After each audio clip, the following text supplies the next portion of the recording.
Hello and welcome to my Educator's Life. Now, what do you think about this?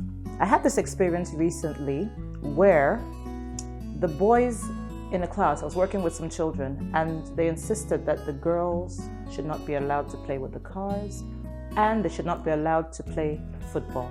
And the young boy says, girls don't play football and girls don't play with cars.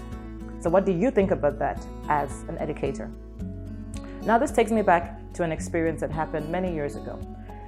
We have, there was an early childhood center where my son was, and we have a cooking corner. And the teacher called me for a meeting and says, she has a problem, you know. My son is in the cooking corner all the time. And she says boys are not supposed to cook.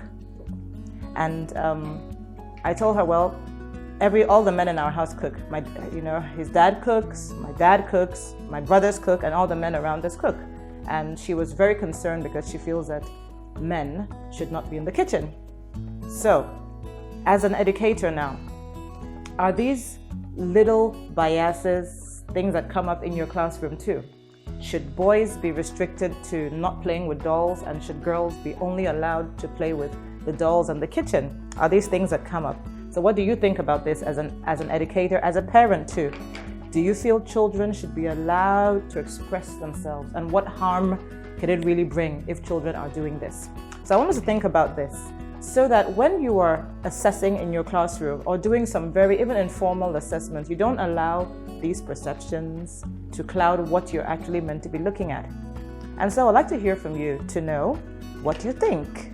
Have you had cases like this? Do you have parents coming to you and asking you not to allow the children to play with things that are supposedly gender specific? Okay, so that's what I want to talk about today. So that stereotyping, is that something we're doing and we're still doing? Should boys have the right to tell girls not to play football with them? Should girls even want to play football? Should we stop them from playing football and ask them to only be cooking?